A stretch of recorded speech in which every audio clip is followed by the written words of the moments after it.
Ẹ̀yin èèyàn ilé wo lẹ ṣe káàbọ̀ sí Mashola Gist TV, ṣé àlàáfíà ni ẹwà gbogbo lè ń kọ́? Wọ́n ní bí a ṣe gbọ́ o, wọ́n ní Queen Naomi, wọ́n ní wọ́n rán àwọn lọ́ọ̀yà wọn lọ sí customary court láti lọ fún kábíyèsí ní divorce paper.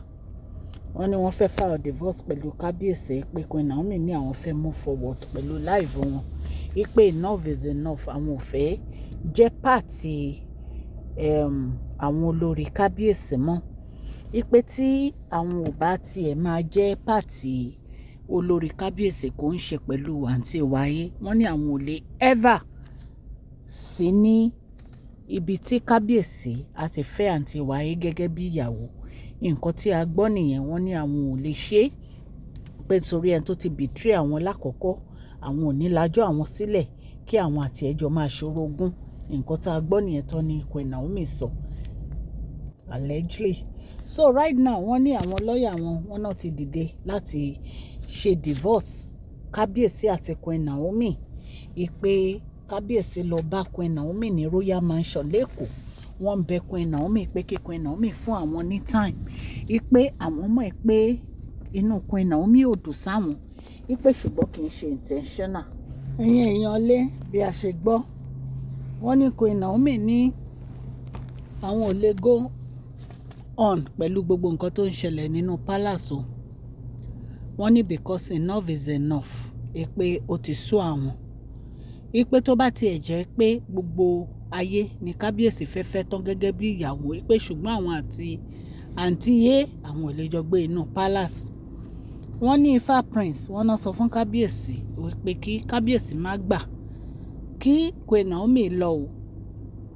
Wọ́n níwájú parọ́pò ni wọ́n ti sọ ọ̀rọ̀ yìí. Wọ́n ní parọ́pò, wọ́n ní wọ́n banújẹ́.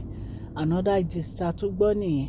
Mọ̀ pé ìgbà kan wà tí parọ́pò lọ wádìí lórí ọ̀rọ̀ kábíyèsí tí wọ́n ní àǹtí wáyé àti àwọn èèyàn kan náà ṣe nǹkan kan tó jẹ́ pé Queen Naomi àti kábíyèsí fi jà. Tí wọ́n ní pé adákẹ́jà ni àǹtí wáyé. So ìgbà tí Ifá Prince sọ fún kábíyèsí wípé kí wọ́n má jẹ́ kí Queen Naomi lọ, wípé tí wọ́n bá jẹ́ kí Queen Naomi lọ, wípé nǹkan tó máa ṣẹlẹ̀ lẹ́yìn yẹn, wípé kò ní dá, wípé kí wọ́n go after Queen Naomi. Wọ́n ní kábíyèsí, wọ́n ní wọ́n dẹ̀ ní àwọn ti gbọ́.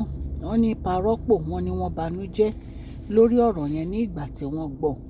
Ẹ̀yin èèyàn lé nǹkan tá a gbọ́ nìyẹn. Then a tún wá gbọ́ wípé Queen Naomi ti gbé lọ́ọ̀yà dìde láti ṣe final divorce pẹ̀lú kábíyèsí.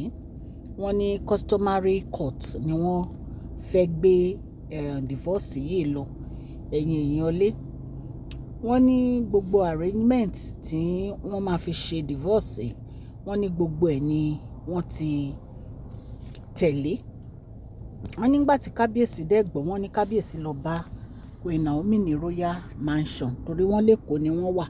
Wọ́n ní kábíyèsí bẹ̀rẹ̀ sí bẹ Queen Naomi wípé kí Queen Naomi jọ̀ọ́, wípé kí wọ́n fún àwọn ní time díẹ̀ sí, wípé kì í ṣe intentionally ní gbogbo nǹkan tó ṣẹlẹ̀ yìí, pé àwọn ò mọ̀ọ́mọ̀ sọ wípé àwọn fẹ́ ọ̀tí Queen Naomi, wípé gbogbo nǹkan táwọn ń ṣe òun ni wípé kí àwọn